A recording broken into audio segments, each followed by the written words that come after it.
Bonjour, c'est Ed. Aujourd'hui, la revue du X-Cube 2 de Smock, une box annoncée pour 160 watts, capable de réaliser le contrôle de la température avec les fils en nickel, titane et inox. Elle est également équipée du Bluetooth, vous pouvez la commander à partir de votre téléphone, et elle a un bouton de déclenchement des plus originaux. Une box innovante, est-ce qu'elle tient ses promesses? On verra qu'elle en tient certaines, mais pas toutes, en particulier au niveau de la puissance annoncée.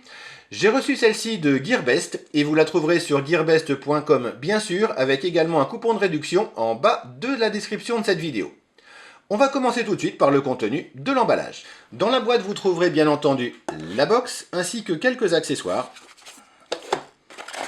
à savoir une pochette qui vous permet de protéger la box dans le transport, un mode d'emploi, il est bien réalisé mais exclusivement en anglais, ainsi qu'un cordon micro USB qui ne sert pas à recharger les batteries à l'intérieur de la box, il ne sert que aux mises à jour. A noter qu'il y a déjà eu quelques mises à jour de sortie pour cette box, n'hésitez pas à la mettre à jour pour profiter de toutes ses fonctionnalités.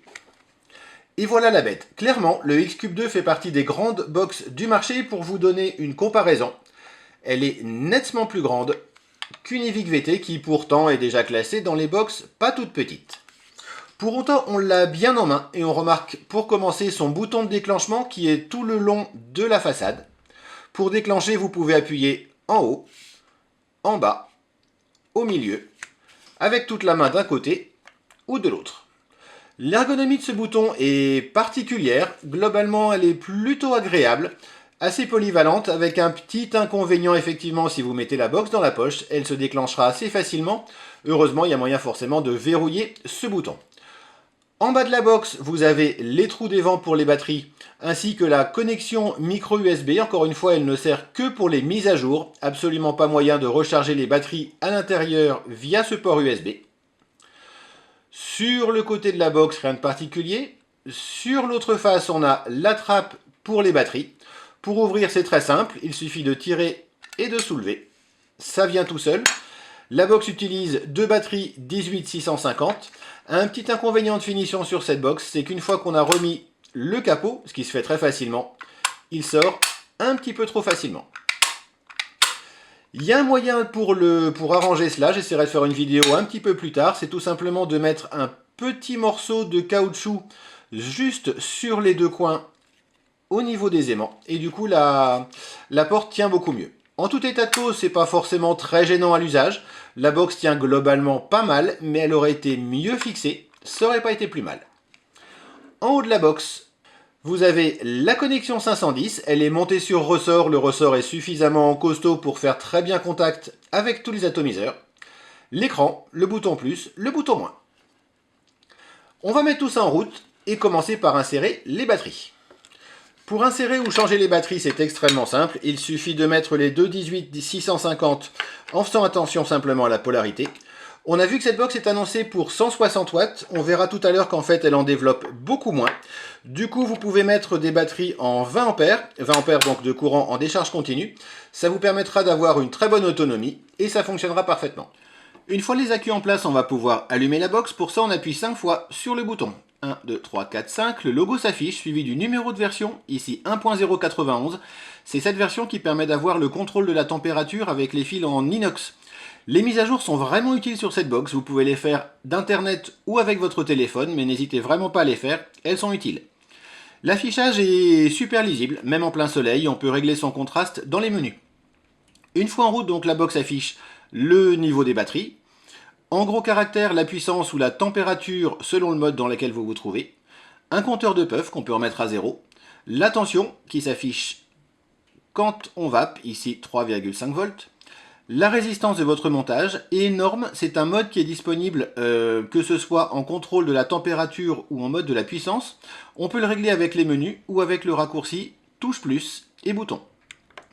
Ici, on passe en hard et du coup, la box va envoyer plus que la puissance affichée en tout début de vape.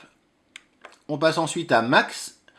Là, la box va envoyer 15% de puissance en plus pendant les 2 premières secondes de vape. C'est super utile si vous avez des coils qui sont un peu diesel. On continue à faire défiler en appuyant sur les deux en même temps. Voilà. Min, ça va être l'effet inverse. Moins 15% pendant les 2 premières secondes de vape par rapport à la puissance affichée. On a ensuite soft, qui est une position entre les deux. et normal, donc là on a 25 watts tout au long de la vape comme prévu, ou la puissance affichée bien sûr. Pour augmenter cette puissance affichée, on appuie sur le bouton plus ou le bouton moins brièvement pour la faire monter de 1 dixième en 1 dixième, ou on garde appuyé et on défile directement de watt en watt, ce qui est beaucoup plus pratique. 6 watts, la puissance mini de cette box. Les chiffres défilent ensuite de plus en plus vite, jusqu'à la puissance maxi affichée officiellement pour cette box, qui est de 160 watts, mais on le verra dans les tests de puissance mesurée qu'elle dépasse en fait rarement les 110 watts. On verra tout ça tout à l'heure, on va redescendre à une puissance raisonnable de 29 watts par exemple. Pour verrouiller la box, on appuie 5 fois sur le bouton. On ne peut plus vaper bien entendu. Et si on appuie sur moins, on a l'heure qui s'affiche. Et sur plus, on a la date. Ceci évidemment uniquement en position verrouillée, ce qui est super pratique. 5 fois pour déverrouiller à nouveau. Et ensuite, pour accéder au menu, on appuie 3 fois sur le bouton. 1, 2, 3. Comme ceci. Bluetooth, réglage du mode, réglage de la LED, remise à zéro du compteur de puff, les réglages en tout genre, et marche arrêt. On fait ainsi défiler dans le menu en appuyant soit sur le bouton de manière brève, on peut également le faire avec les touches plus et moins. Et une fois qu'on a la bonne sélection, on valide en gardant le bouton appuyé. Ici Bluetooth arrêt ou marche, on va le mettre ici en arrêt, on garde pour valider. Et tous les réglages se font de cette manière-là. On va faire rapidement le tour des menus. Il ne s'agit pas ici de refaire le mode d'emploi, donc on a Bluetooth qui permet de mettre en marche ou d'éteindre le Bluetooth. Mode, et on peut choisir le mode Watt, réglage de la puissance normale, le mode Temp, réglage de contrôle de la température, ou le mode Memory, qui est un mode Watt sur lequel on peut programmer 16 pré-réglages de puissance. Ici par exemple, le réglage s'affiche ici, donc mémoire 3, mémoire 2, mémoire 1. De mémoire 1 à 10, j'ai mis de watt en watt jusqu'à 25, de 16 à 25. Et ensuite, des réglages de 5 watts en 5 watts. Vous pouvez donc programmer 16 mémoires comme vous le voulez, avec les réglages que vous utilisez le plus. Quand on est en mode puissance, rien de particulier, sauf le réglage donc, du mode normal, max, min et autres. En mode contrôle de la température, on va avoir d'autres réglages, donc le mode normal ou pas à nouveau. Ici, on va le mettre par exemple en hard. Le réglage du coil, nickel, titane ou stainless steel, donc inox, on va le mettre en nickel. On sélectionne ensuite le coefficient de température, on en parlera tout à l'heure, c'est ce qui permet en fait à la box de faire le lien entre le changement de résistance et la température réelle de votre montage. C'est en fait le paramètre qui change quand on sélectionne un fil ou un autre, titane ou inox par exemple. On va revenir donc réglage du nickel. Ici je l'ai mis à 620, on verra tout ça tout à l'heure. On peut également choisir simple coil ou double coil. On valide et on se retrouve donc en mode contrôle de la température. On peut faire varier la température de 5 watts, de 5 degrés en 5 degrés, on va y arriver. On va continuer avec les menus. La LED qui vous permet donc de changer les réglages de la LED soit en choisissant sa couleur. Ici on a une couleur un peu bleue. Quand vous allez vaper, vous allez avoir le bleu. Vous pouvez également faire un petit effet assez sympa, jump, rapide, où là du coup quand vous allez vaper, la lumière de la box va changer de couleur rapidement. Vous pouvez également avoir un effet encore plus sympa,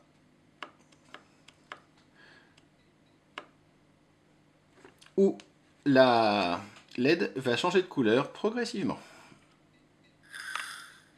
On va le faire un petit peu. Voilà. Ou tout simplement, ce qui moi me paraît le plus utile finalement, éteindre la LED. Le réglage de la LED est bon, c'est un petit plus sympa. Vous le réglerez comme vous voulez. Si vous voulez faire soft, bah vous l'éteignez tout simplement. Puff va être... vous pouvez en fait programmer le nombre de puffs maxi que vous pouvez prendre dans la journée, si vraiment vous voulez vous arrêter. Ou remettre à 0 le compteur de puff. Ici on va choisir Yes. Et ça a remis le compteur à 0. On a ensuite le menu Réglage, dans lequel vous pouvez régler le temps pendant lequel l'écran reste allumé, le temps pendant lequel il va se verrouiller, régler le contraste de votre écran, changer la direction, on va le faire ici, de votre écran. Ça peut être utile si vous, selon le sens dans lequel vous vapez en fait. On va revenir au réglage. Là c'est pour régler l'heure. Ça c'est pour régler rapidement la résistance. Si vous voulez imposer à votre box une résistance ou une autre, vous pouvez le faire avec ce menu. Et le valider. On va revenir au réglage. C'est un petit inconvénient de ce système, c'est qu'il faut revenir à chaque fois dans le menu pour changer un réglage puis un autre. Download, c'est pour faire les mises à jour. Et on revient en boucle sur le menu. À chaque fois, on valide. Dernier menu. Le power pour laisser en marche ou éteindre votre box. Toutes ces fonctions sont également disponibles sur votre téléphone, puisqu'en fait la box va se connecter à votre téléphone, que ce soit Android ou iOS, via le Bluetooth. Du coup, quand vous vapez, vous avez les informations qui apparaissent sur votre écran. Ça, c'est Gadget. Vous pouvez également régler l'ensemble de vos paramètres directement à partir de votre téléphone, que ce soit en mode température ou en mode puissance variable. Ici, par exemple, il est réglé sur 24 watts. Si je valide, je suis passé à 24 watts sur la box. Vous pouvez également afficher tout un tas de graphiques, et ça peut être utile en particulier avec le contrôle de la température. Vous avez en temps réel les paramètres de vape qui s'affichent sur votre téléphone, que ce soit donc la température ou la puissance. Vous avez également tout un tas d'infos si vous vous en servez donc sur le nombre de puffs que vous utilisez par jour. On peut les remettre à 0 bien entendu. Vous avez également tout un tas de statistiques d'utilisation de la puissance au fur et à mesure que le temps passe. Vous pouvez allumer ou éteindre la LED directement avec le téléphone. Et vous avez tout un tas de réglages. En particulier le mot de passe donc de synchronisation entre votre box et le téléphone, l'unité de température, etc. Et vous pouvez également choisir de manière plus pratique la couleur de la LED. La mettre en marche ou l'éteindre. Un réglage relativement utile, lui par contre, ça va être dans le mode réglage. Le mode Custom Power Mode, où vous pouvez par exemple régler de manière très précise un mode en particulier. Si j'applique ce mode à la box, je vais avoir pendant 1 seconde une puissance à 6 watts, puis pendant 2 secondes une puissance à 14 watts. Encore plus précis que le mode qu'on avait vu, donc avec Hard, Soft ou Medium. Là, vous pouvez carrément ajuster la puissance et le temps pendant lequel ça va se passer. Si je sauvegarde et que je la mets en route, là, je commence donc à 6 watts. Quand je vape, 1 seconde à 6 watts, puis ça monte.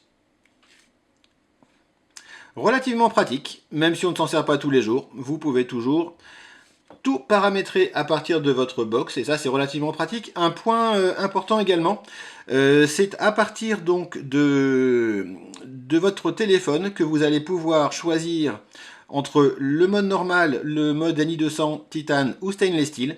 À noter, et ça c'est un gros défaut sur cette box, c'est qu'au départ le mode NI200 est disponible, mais il faut payer 50 centimes si je dis pas de bêtises pour le Titane et 1 euro pour le Stainless Steel. Donc pour activer ces deux options, ça vous coûtera 1,50 € de plus à peu près. C'est pas une somme énorme, mais c'est un petit peu vraiment dommage pour on va dire ça comme ça, que vous n'ayez pas une box complète directement. Vous avez le réglage à température offert entre guillemets avec la box. Par contre, si vous voulez avoir le contrôle de la température avec le titane et le nickel, il y a un supplément presque ridicule de 1,50 €. C'est, d'un point de vue marketing, c'est un petit peu curieux, un petit peu regrettable même. Ça n'a pas une grosse, voilà, ça n'a pas un gros impact financier quand même, mais c'est un petit peu dommage, on va dire. Comme d'habitude, j'ai mesuré les puissances de sortie réelles de la box. Le X-Cube 2 a donc été réglé en mode watt et en mode normal pour avoir donc la vape standard en mode réglage de la puissance. Vous avez en ordonnée la puissance réelle de sortie donc mesurée sur cette box et en abscisse les résistances de test. J'ai donc testé la box à 0,2, 0,5, 1, 1,5 et 2 ohms. On va tout de suite commencer donc par la sortie à 6 watts. Si on règle la box sur 6 watts, on a effectivement 6 watts en sortie, que ce soit de 0,2 à 2 ohms, c'est parfait. Même schéma à 20 watts, la puissance réelle est conforme à la puissance annoncée. Ça se gâte un petit peu à 50 watts, on a effectivement 50 watts en sortie jusqu'à 1 ohm, et ensuite la puissance descend. C'est dû en fait à la limitation à 7 volts de cette box. La box ne peut pas sortir plus de 7 volts et c'est relativement bas pour une box double AQ. Ça n'est pas très gênant en soi, on ira rarement au-delà de 50 watts avec une résistance supérieure à 1 ohm. Mais d'un point de vue théorique, on va dire, c'est vrai qu'une tension limitée à 7 volts, c'est un petit peu juste. Les choses se compliquent sérieusement à 75 watts. On va avoir à peu près 75 watts jusqu'à 0,5 ohm. Ensuite, la puissance dégringole, encore une fois, à cause de la limitation à 7 volts de la tension de sortie. Ça se complique encore davantage avec la courbe à 100 watts. On voit que la box sort effectivement les 100 watts à 0,2 ohm, mais que ça dégringole à 92 watts et demi dès 0,5 ohm. Donc pour avoir une puissance réelle de sortie de 100 watts, il faudra avoir une résistance plus basse que 0,25 ohm, ce qui est quand même très bas. Et cette fameuse limitation de la tension à 7 volts empêchera de toute façon la box d'aller à 160 watts. Quoi qu'il arrive, la box ne pourra pas sortir plus de 116 watts tel que je l'ai mesuré là. Donc même avec une résistance à 0,2 ohm, vous n'aurez jamais plus de 116 watts en sortie sur cette box. Pourquoi est-ce qu'elle a été annoncée à 160 watts alors concrètement on va dire que c'est une box dans le meilleur des cas de 110 watts et d'un point de vue fonctionnel c'est même une box de 80 watts. C'est un petit peu curieux de la part du marketing de Smoke. Toujours est-il que cette box reste très intéressante, on verra qu'elle est particulièrement efficace également dans le contrôle de la température, mais ne l'achetez pas pour une box de 160 watts, achetez-la pour une très bonne box de 80 watts. Il nous reste à voir comment la box se comporte en contrôle de la température. Pour ça, j'ai donc fait une résistance en NI200. On va régler la box donc en mode contrôle de la température, normal, résistance en nickel. J'ai remis le paramètre du coefficient sur 600 et on est en simple coil. On va donc commencer tout de suite ce test du coton sec. Absolument aucun souci. La box se met directement en protection de la température et le coton n'a absolument pas bougé. On va ensuite imbiber le coton avec du liquide.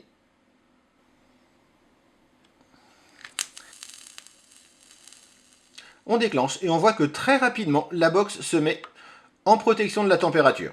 C'est lié en fait au coefficient. Par défaut, le coefficient donc pour le nickel sur le Xbox 2 est réglé sur 600. Ce coefficient, c'est en fait ce qui permet à la box de faire le lien entre le changement de résistance et la température.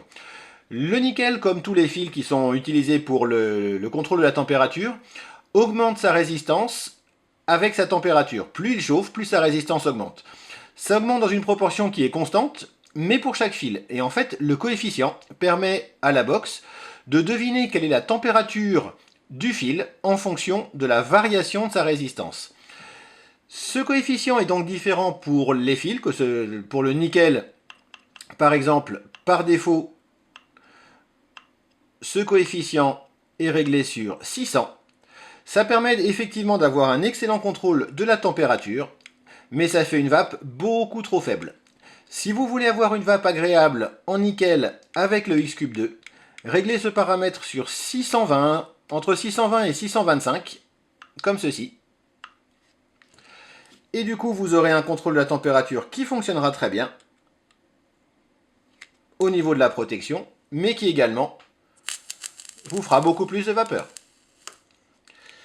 C'est un des gros avantages de cette box, le fait de pouvoir, pour chaque fil, pour chaque type de fil très exactement, par exemple, si on est en nickel, l'idéal est de le régler sur 620. Si vous êtes sur le titane, en fonction de la qualité du titane, éventuellement de l'alliage au titane que vous avez, vous pourrez régler le paramètre du coefficient de manière à avoir un contrôle de la température qui va fonctionner, qui protégera votre coton et qui vous fera une vapeur acceptable. En fait, c'est une fonction qu'on avait jusque-là que sur le Pipeline Pro 2, qui le maîtrise à la perfection. On retrouve un petit peu ce style de réglage sur la X-Cube 2.